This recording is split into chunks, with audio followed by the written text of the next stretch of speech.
Ladies and gentlemen of the jury, you are the judges of the evidence to be laid before you. Be just and fear not, for the true administration of justice is the foundation of good government. Famous jury trials, dramatizations of cases taken from actual court history. The names of persons and places have been altered to protect the identity of those concerned. The State versus Roger Unthank. Since the dawn of recorded civilization, the persistent dream of mankind has been to discover a way of transmuting base elements into precious ones, lead into gold, glass into precious stones. Through the centuries, witch doctors, alchemists, and scientists have tried to work the miracle and have failed. Then one day a few years ago, a group of men were gathered in the laboratory of a young, eccentric scientist named Roger Unthank. In one corner of the room, a powerful furnace was running full blast, raising the internal temperature to white heat. On a nearby table stood an empty metal container and an array of chemicals. Scientist Roger Unthank began addressing his colleagues. Gentlemen, please examine the crucible into which the ingredients are to go and make sure that it is empty and that there are no false bottoms or other tricks about it. Mr. Danner, I will ask you to mix the chemicals for me yourself. Me? Yes, I'll tell you the proper proportions. I want you to be certain that absolutely nothing goes into that crucible except what you yourself put into it. Well, that's fair enough. Very well. Then we are ready to proceed. Mr. Danner, take the first bottle and measure out. The chemicals were measured out, placed in the crucible, and the top sealed in place. Then Roger Unthank opened the furnace door, pushed the crucible into the hottest part of the fire with a long-handled poker. Minutes went by. 15, 20, 23. Wasn't it time to take it out yet? I make it 25 minutes now. Well, your watch is wrong. Yeah, that is the signal. Stand back, gentlemen, while I open the furnace door. Now, we rake out the crucible with the poker. Phew, hand me the tongs. Quickly, I can't stand this heat. Yep, there we have it. Stand back. Now, Mr. Danner, take these asbestos gloves and open the crucible. Now? Yes, open it and tell me what you see. All right.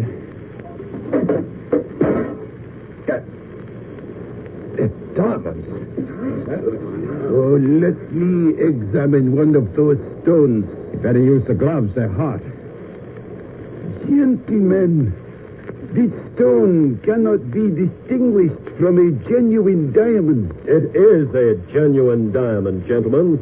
A genuine diamond manufactured out of a few cents worth of chemicals. Then our fortunes are made.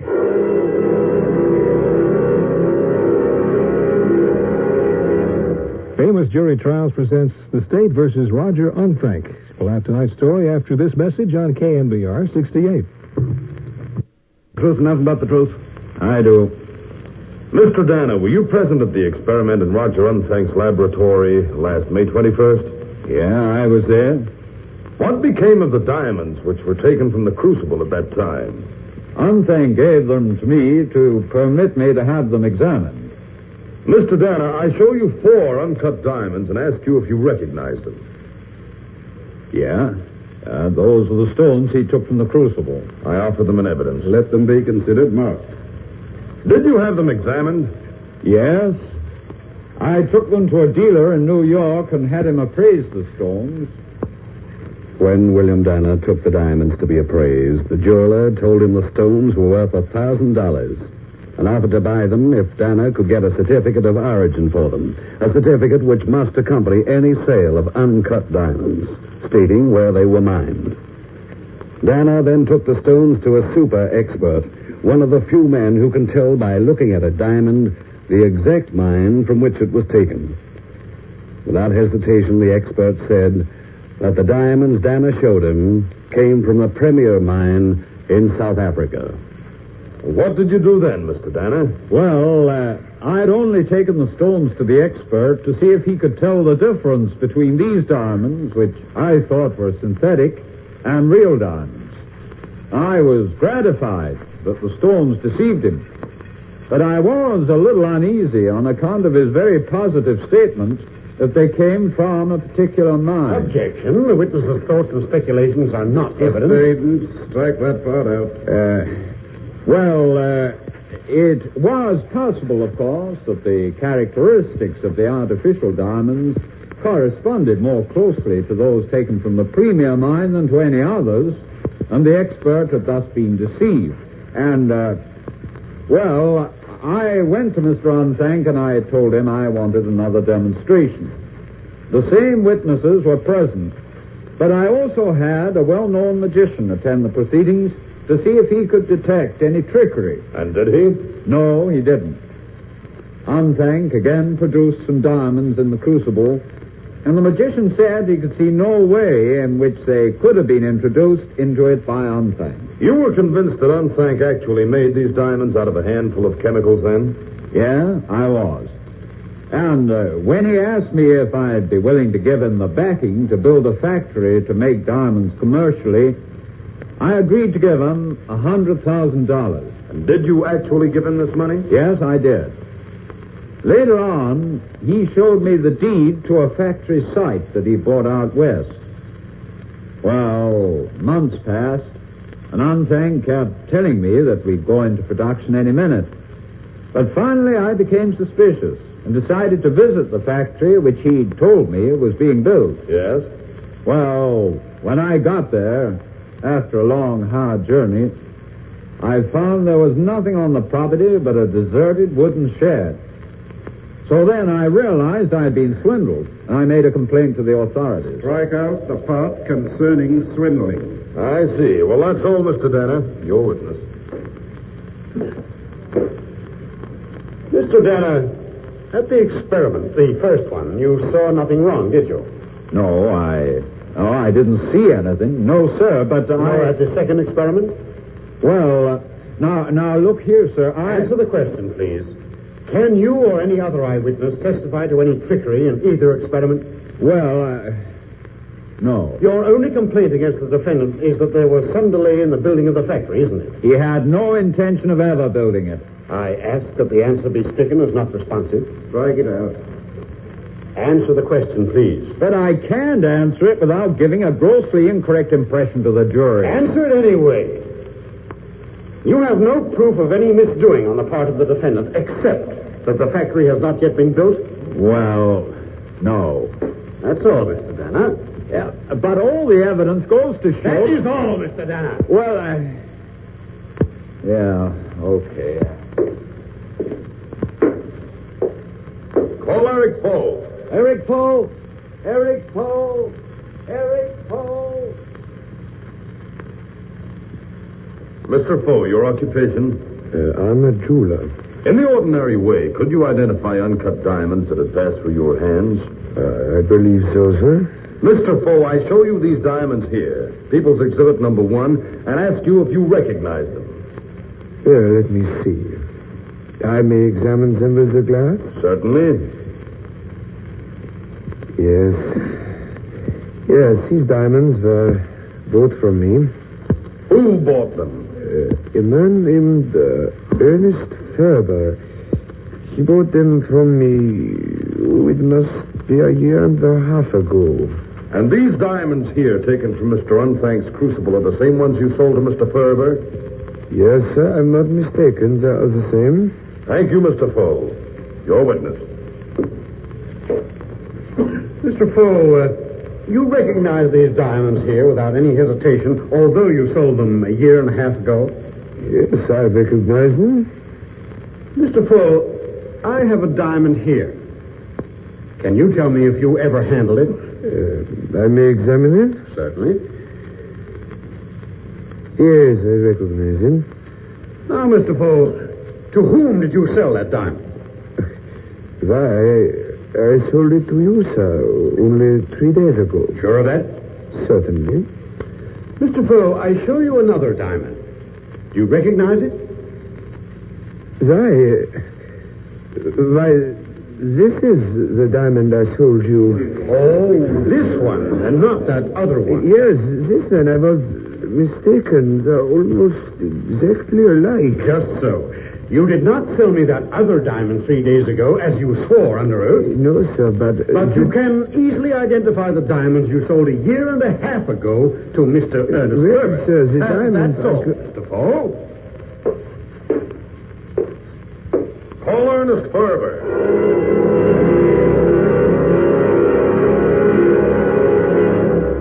Could Roger Unthank manufacture diamonds? On the face of it, the thing seemed incredible. And yet to many in the courtroom, there seemed to be conclusive evidence that he could actually do so. We will continue with this strange case in just a moment. I'm back.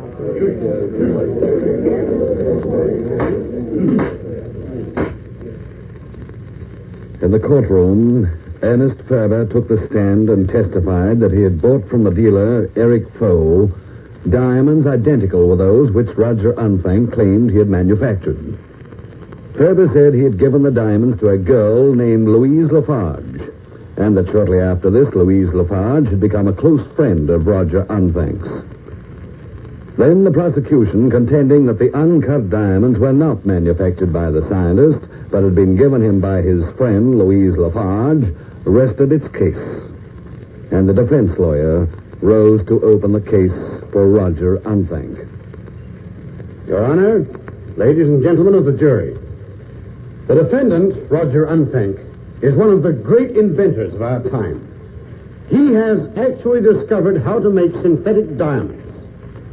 Scientifically, the thing is quite possible. As a matter of fact, it has been done before by other scientists. But Roger Unthank is the first man to make diamonds of a sufficient size to have any commercial value. Roger Unthank planned to build a factory to manufacture his diamonds. But he is not a businessman, and his inexperience led to many delays in getting the work started. He is innocent of any attempted fraud or swindle. That is our case, ladies and gentlemen, and we will prove it to you beyond any reasonable doubt. I call my first witness, Louise Lafarge. Louise Lafarge! Louise Lafarge! Louise Lafarge! Miss Lafarge, you are acquainted with the defendant, Roger Unthank. Yeah, Roger's my steady. Your what? My steady boyfriend. Oh, I see. Now, do you also know a man named Ernest Ferber? Yeah, but I never see him now. He used to be my steady, but when I met Roger, I put the skids under him.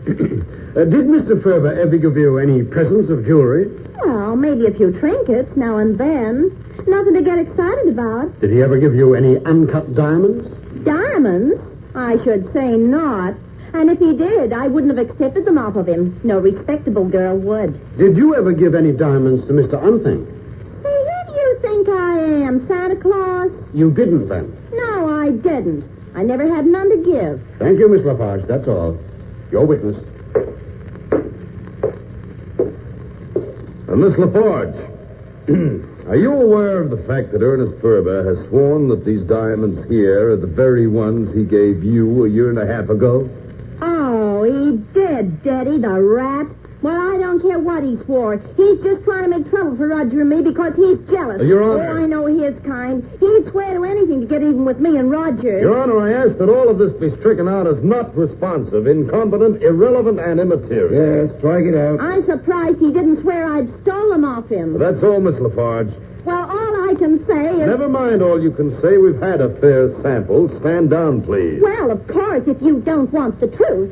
I thought this was a court of justice, not a place where they take a girl's character away from her and then don't... Remove that woman. No, I'll tell you. I'm not going to be bounced out of this joint by anybody. I'll go by myself.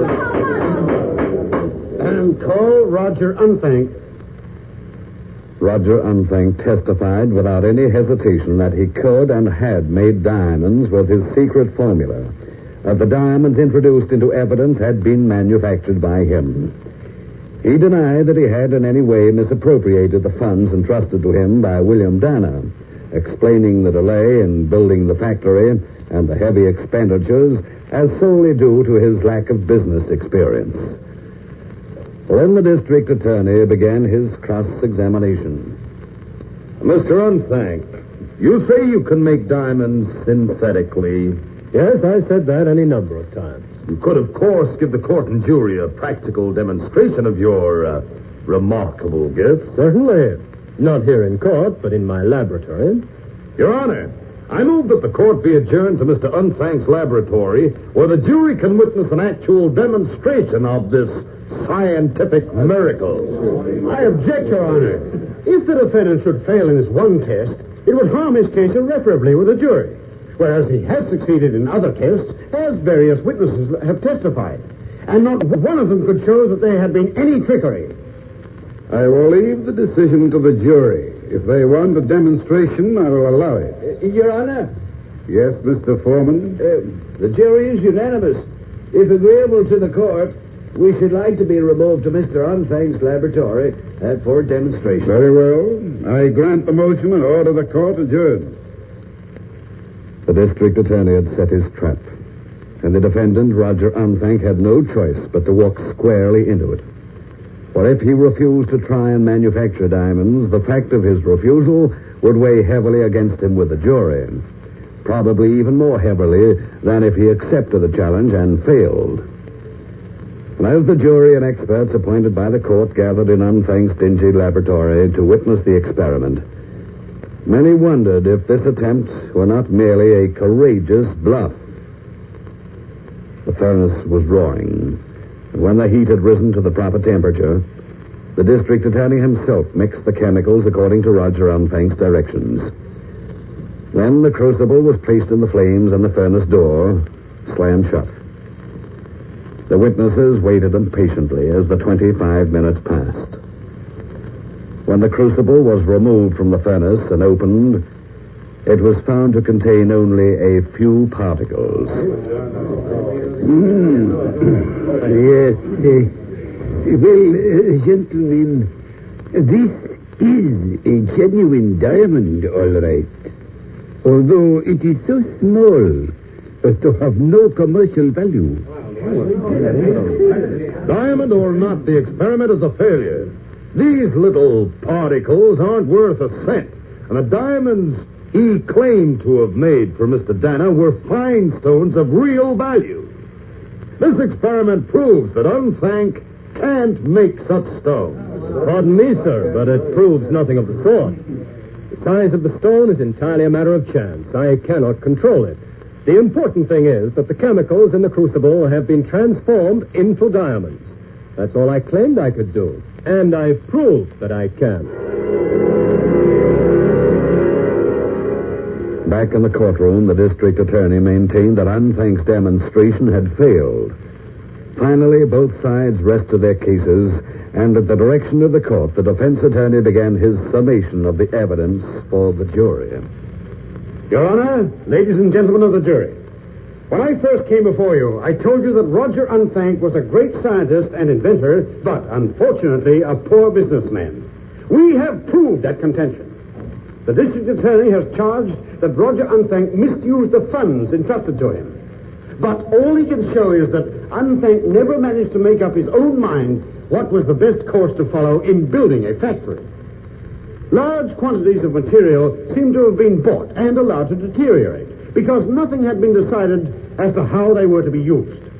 But you cannot penalize a man simply because he is a poor businessman. The vital point is that Roger Unthank can make diamonds. He did so in your presence, and in the presence of the learned district attorney himself. What has the district attorney to say to that? What can he say? You saw for yourselves that there was no possibility of any trickery in that test in Roger Unthank's laboratory. The entire case for the prosecution exploded and collapsed at that moment when the district attorney opened the crucible in the laboratory and found that it did actually contain real diamonds. The prosecution will sum up. May it please Your Honor, Mr. Foreman, ladies and gentlemen of the jury. We maintain first that the diamonds Roger Unthank manufactured in the presence of William Dana were not synthetic at all. They were dug out of the earth as all diamonds are and cleverly introduced into the crucible by Roger Unthank.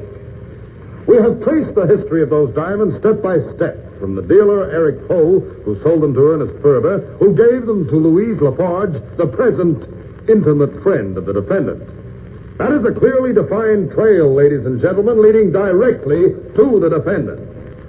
As to the experiment you witnessed in Unthank's laboratory, it is clear that if he could introduce diamonds into the crucible cleverly enough to deceive William Dana, he could do the same thing to deceive you. But he had run out of diamonds by this time. He had only a few worthless diamond particles to put in the crucible. It's certainly more than a coincidence. When all the diamonds originally sold by Eric Poe were accounted for, the defendant was no longer able to produce any diamonds. Well, that is the evidence, ladies and gentlemen. Examine it carefully, and you will see that there is no room for any reasonable doubts of the facts. Roger Unthank is a clever, unscrupulous swindler. Only one verdict is possible. Guilty as charged. The judge will now instruct the jury. The jury retired to weigh the evidence for and against Roger Unthank. Was he a brilliant, erratic scientist, or was he a very clever crook who used some magician's trick to work the illusion that he could make diamonds? We will bring you the verdict in just a moment. The jury was out for more than 48 hours before it filed once more into the courtroom and faced the judge. Ladies and gentlemen of the jury, have you reached a verdict? Well, no, Your Honor. The jury has not been able to come to any agreement. We're hopelessly divided, and no agreement seems possible. Very well, gentlemen, you are discharged. The defendant's bail will be continued. Case set down for 2 weeks from today. Order back there. What's going on? It's a man trying to get in, Your Honor. He says he has important testimony to give. Well, bring him up here.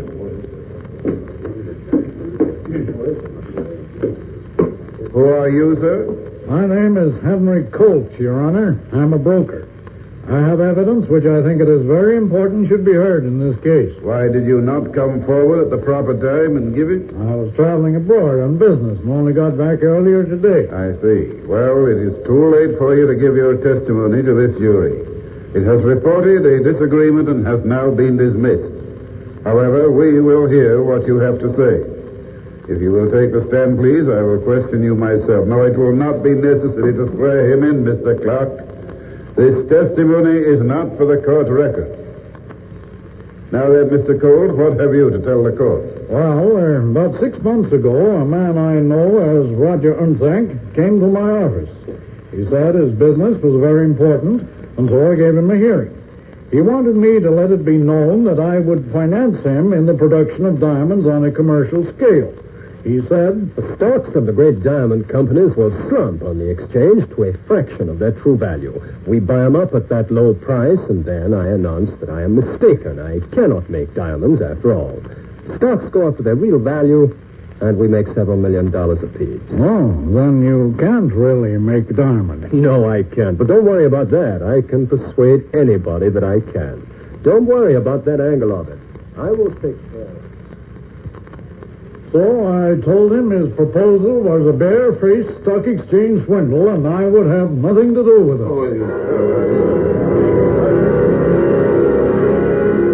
The testimony of Henry Colt clinched the case against Roger Unthank. And at his retrial 2 weeks later, Roger Unthank was convicted and sentenced to 6 years in prison. And so ended the story of one of the most clever swindlers of our time. And to this day, no one knows how Roger Unthank, in the presence of witnesses, managed to introduce real diamonds into a crucible which he never touched, except with a pair of iron tongs. Famous jury trials, the drama of the courts, drawn from actual courtroom cases. This is a Grace Gibson radio production, directed by Lawrence H. Cecil.